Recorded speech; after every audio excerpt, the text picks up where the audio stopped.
मटर पनीर रो गोटे नुआ प्रकार रेसिपी मजे आपण संगे सेयार करी। होटेल रेस्टोरेंट मानक जितेबाला मटर पनीर सर्व करते आपण देखिथे ऊपर केमती ग्रीन कलर मटर पूरा दिसे। कलरटा तार केबे भी फेड हो न था अथवा हलदिया दिसी न थाए। को प्रोसेस रे फॉलो कले मटर गुड़ाक प्रॉपर्ली हम आ पनीर को गोटे नुआ टेक्सचर रे एथिरे आमे मिसेबा। आपको तैयारी करिया पई प्रथमे नै जिबा पनीर। मो एटी 2 खंड पनीर नै जाईची आ एटा होची 250 ग्राम रो माने आधा केजी टोटल पनीर रे मटर पनीर तैयारी करिबा। प्रथमे आमे पनीर को मैरिनेट करिबा। कम सामग्री कम मसला एथरे पकेबा। मो एटी भजा जीरा गुंड नै जाईची आधा चामच रु टिके परे ता संगे धनिया गुंड भी आधा चामच नै जाईची।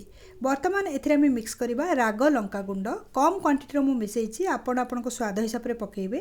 ता संगे नाली लंका गुंड नै जिबा। नाली लंका गुंड माने काश्मीरी रेड चिली पाउडर जोथरे कि बहुत बढ़िया कलर आसीबो। ए सब मसला पकेला परे ना एथरे आमे मिक्स करिबा टिके किचन किंग मसाला। एक्चुअली किचन किंग मसाला पकेबा द्वारा आर फ्लेवरटा बहुत बढ़िया आसीबो।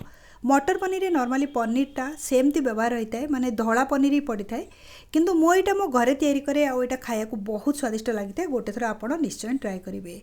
लुण मुझे पकई नहीं एथिरे दही पकेबा किछि दरकार नहीं कारण आपको आम मैरिनेट करी अधिका समय रखिबानी। बस फ्रिज रू बाहर करछि पनीर ऊपरटा टिके ओदा अछि। आपको गोले पोले नबा द्वारा सबू मसला गुड़ाक पनीर रे भल कि चापी होकी माने चिपकी जीव भल कि आउ छाड़बनी। हाथ में घसी घसी चारिपटे भल कि बोलीदबा। वर्तमान पनीर टाकू तो आम मैरिनेट करदेले आपको किछि भी रखिबा दरकार नहीं। फटाफट आपको आम कुक करवा। मुझे गोटे पैन को गरम करी नेछि। एथिरे आमे तेल नहीं जिबा 4 रु 5 चामच तेल नबा कहीं बड़ बड़ 2टा पनीर पीस को आमे कुक करवा। से टिके अधिका तेल नहीं गले लागबनी पैन रे आउ पनीरटा भल कि एकदम गोटा होकी प्रॉपर्ली कुक हम। एबे कौन करबा ना तेल गरम हो जाइए एथिरे आमे पनीर पीस को रखीदबा। यही समय होशियारी करेंगे हाथ में तेल छिटकी पारे। 2टा को पनीर पीस को मुझे रखी नहीं घोड़ेबा किसी दरकार नहीं। आपको खोला आंचरे स्लो मीडियम फ्लेम रे टिके पर्यंत को छाड़ा तापर यार साइड को चेंज करवा। 2 मिनिट पाखापाखि हो सारानी स्लो मीडियम फ्लेम रे पनीरटा को मुझे छाड़ी देछि कारण चारिपटू भल कि एटा कुक हो जाओ। एबे कौन करवा ना साइड को चेंज करवा धीरे धीरे करवा। टिके साइड रू तथा भी लगी जाइए एटा मु जितेबाला ओल्टौछि ना टिके लागिला भलिया लागुछि भल कि आम आपको जमती कि न छिंडे पनीरटा गोटा है कि बाहर टिके केंची केंची कि आपको ओल्टा करदबा। आउ ए टाइम रे तेल बहुत ये जो पैनटारे थिला मु धीरे धीरे करूथली कारण छिटकिला माने ना सब किछि प्रॉब्लम हुए। कैमरा ऊपर भी पड़िबो तेल आडे देहरे भी छिटकी पारे। ओल्टे देला परे आउ गोटे थर आपको आम 2 रु 2.5 मिनिट पर्यंत स्लो मीडियम फ्लेम रे कुक करदबा। 2-2.5 मिनिट हो सारानी पुणी थरे आर साइडटा को चेक करनबा। गोटे पट मु उल्टा करुच्ची आ गोटे पीस को सेमती रहा दबा। आपन देखि पारथि सेकेंड पटटा भी बहुत बढ़िया रे कलर चेंज हो जाइए प्रॉपर्ली एटा फ्राए हो सारानी। कौन करबा ना एबे ए 2टा को पीस को काटी नबा आमे छोट छोट करिकी खड़ी करे ही काटी नबा। बहुत बड़ करबानी पीस मीडियम साइज पीस रे काटी नबा। काटिकी जदि आमे गोले दौचे ना चारिपटे तेल मसला टिके टिके लगिजिव आ तरकारी पकेला परे तरकारीर स्वादटा भी बहुत बढ़िया आसीबो। एमिति तो मटर पनीर जेमति कि मु प्रथम रु कहली धला पनीर ही नॉर्मली पका जाय थाए किंतु ए प्रोसेस रे गोटे थर आपण करिकि देखंतु निश्चय सेकेंड थर्ड थर भी आपण तैयारी करिवे कारण खाया को बहुत स्वादिष्ट। आपण मानक संगे कथा गपु गपु एपटे पनीरटा तैयारी हो सारानी आकु गोटे प्लेट रे काढ़िकी नहीं जिबा। आकु ना मुझे जितेबाला काटिली खड़िकार टिके बड़ बड़ साइज हो जाइए काढ़िकी नवा टिके ठंडा होला परे मु प्रति पनीर पीस को आउ गोटे थर खंड करदेवी। आपण चाहिए मटर पनीर यही साइज रो पनीर भी व्यवहार करें। एबे कौन करवा ना मसला प्रस्तुत करवा जमती कि प्रथम रु मुझे एथिरे बटा मसला यूज करवानी सुखिला मसला यूज करवा।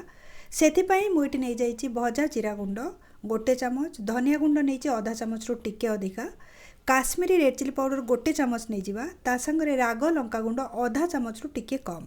आपण आपनको स्वाद हिसाब से ये सबू मसला को एडजस्ट करें।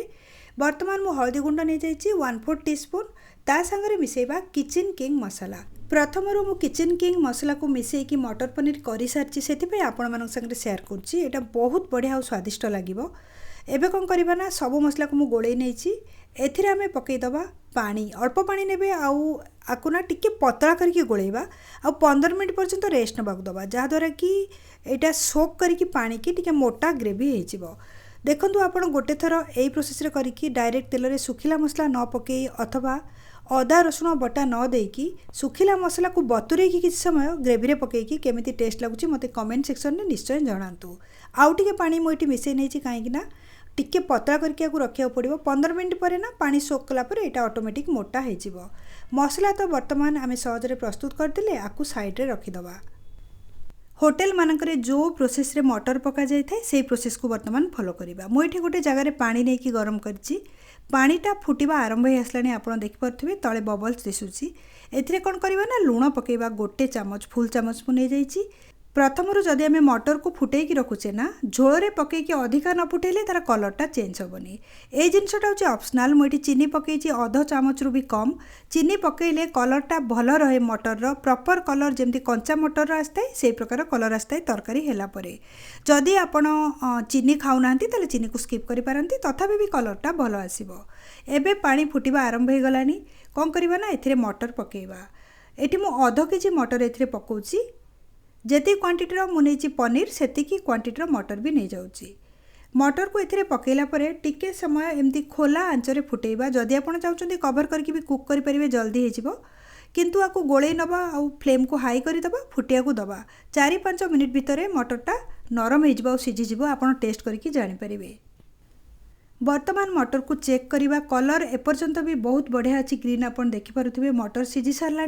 फटाफट गोटे छणार गरम पानी को बाहर करदे टैप तले रखी मटर को भल कि धोईदबा आउ ठंडा पानी आपको पकईकि रखा जदि हम बरफ पानी रे निश्चय रखंतु। एटी मु गोटे कड़ई को गरम कर नहीं कड़ई रे 3 ରୁ 4 चामच तेल नहीं जावा क्वांटिटी हिसाब से मसला और पियाजर आपण तेल निश्चय ने। मुझे 4 बड़ चामच तेल नहीं जाइए। तेल को प्रथम गरम होबाक दबा। तेल जिते गरम हो आधा चामच एथिरे जीरा और आधा चामच सोरिष को मुझे जगार मिसेक रखी ताकू पकई नवा आउ टिके समय छाड़ीदबा जहाद्वारा कि सोरिष और जीराटा भल कि फुटिजिव। तापर कटा पियाज एथिरे मिसेइबा।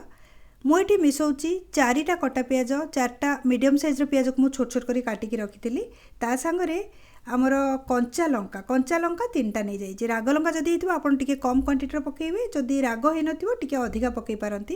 कंचा लंका पकड़ा द्वारा कौन हम ना तरकारीटार बास्ना भी बहुत बढ़िया आसो। राग तो लगे किंतु कंचा लंकार फ्लेवरटा पियाज सांगे मिसीज भल कि यार कलर चेंज है पर्यंत मु बर्तमान भाजी नहीं आप देखिपे कलरटा पियाजर पूरा चेंज हो सारा। अधिका जमार आपको पोड़ेनि एतिकी रखा परफेक्ट अच्छी बर्तमान पियाजर कंसिस्टेंसी।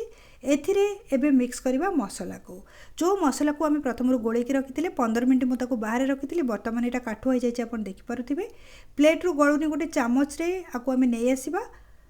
फ्लेम को ये टाइम रे स्लो करेंगे और प्लेट को टिके धोईदबा पानी पकई से पानीटा को एथिरे मिक्स करनबा कारण मसला लगी प्लेट रे चामच रे। बर्तमान सबू सामग्री को मिसई नवा आउ भल कि कषि नवा जमी आम अदा रसुण बटा को कषि था से प्रोसेस रे एथिरे लुण पकेबा दरकार नहीं कहीं सुखिला मसला प्रथम मु लुण पकईकि गोलैकी रखी टिके समय लगी था यहाँ जल्दी कुक हो जाए।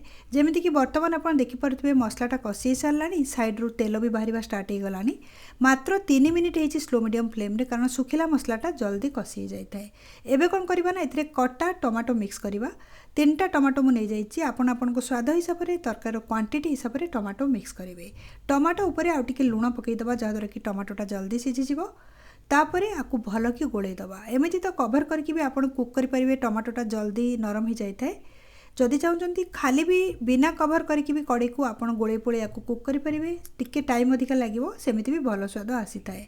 सबू सामग्री को भल कि गोले सारापर कड़ईटा को कवर करदबा फ्लेम को स्लो करदबा आउ कम से कम 3 ରୁ 4 मिनट पर्यंत कुक होगा दबा। मझे मझे थर थरे गोले नौथिबे नले तले लागिकी जली जाई पारे। 4 मिनिट पाखापाखि हो सारा स्लो मीडियम फ्लेम रे गोटे थर चेक करनबा। टमाटो मसला सांगे बहुत बढ़िया मिक्स हो सारी मझे 2 थर मु कवर काढ़ी गोलई कहीं तले लगे यहाँ जली जाई पारे। खड़िकार टिके चापी चापी मसला सांगे टमाटो को मिसईदबा जोटा भी गोटा गोटा दिशुची। बर्तमान मसला तो रेडी हो गला। झोल पाइंकी एथिरे आमे पानी दबा। पानी आपणको हिसाब से आपण दे परिबे टिके पानी भी झोल करि परिबे। जदि ग्रेवी रखिया चाहउचंती टिके कम पानी देबे। एथिरे पानी टिके पकेकी गोले नबा। जदि चाहउचंती एई टाइम रे टिके लुण आपण पकई पारंती टेस्ट करके टिके लुण भी पकेबे आउ आकु फुटिया को दबा। झोलटा फुटिबा स्टार्ट हो गलानी। जो मटरटा को सिझेकी रखिथिले आमे छणारे मु रखिथिली आउ आकु ठंडा पानी बुड़ेकी रखिथिली से मटरटा को एथिरे मिक्स करनबा। आपन देखिपे एपर्यंत मटर कलरटा केते परफेक्ट अच्छी आउ बहुत बढ़िया ग्रीन दिशुची। जदि आपन ए प्रोसेस रे करूचंती ना को भल मंद दिन मानकरे ताहले गेस्ट मान सर्व कले से निश्चय पचारे मटर केमती लास्ट पर्यंत ग्रीन रही आउ सीझी भी मटरटा को प्रॉपर्ली सीझीचु ना आम प्रथम तापर गोलई देबा और टिके समय फुटिया को दबा बहुत जमार फुटेबेनी कहीं झोल भी रेडी होगी आड़े मटरटा भी सीझा मटर ता सागर पनीर को मिक्स कर नबा सबू जिनस को गोटे थर आम गोलई नबा फ्लेम को मुझे हाई कर देछि गोटे थर फुटवा जिते स्टार्ट होना तापर आम फ्लेम को बंद करवा मटर पनीर परफेक्टली बर्तमान तैयारी सारानी एथिरे गोटे मुठा खंडे आम धनिया पत्र पकेबा जहाद्वारा कि आउरी भी सुंदर यहाँ दिशब आ स्वादिष्ट भी लगे तापर आपको आम सर्व करवा मटर पनीर एते स्वादिष्ट ये जो प्रोसेस रे लगे जे आप रुटी परोटा अथवा डाली भात सबुथ खाईपर बहुत बढ़िया लगी थाए ऊपर टिके धनिया पत्र पकईकि मु गार्निश कर प्लेटा को किछिटा प्रोसेस को जदि आम फॉलो करुचे बहुत बढ़िया स्वादिष्ट मटर पनीर तैयारी हम सी भी बाहर ठारू संपूर्ण भिन्न आम घरे भी आम ए प्रकार मटर पनीर करिपरिबा रेसिपी विषय में आपण मन जहाँ भी क्वेश्चन्स अच्छी कमेंट सेक्शन में निश्चय शेयर करूँ यही प्रकार बहुत नुआ नुआ ओडिया रेसिपी जब मो चैनल को सब्सक्राइब करना सब्सक्राइब करने तो राइट साइड जो बेल आइकन अच्छी ताकू क्लिक कर ऑल नोटिफिकेशन बेल को ऑन करूँ।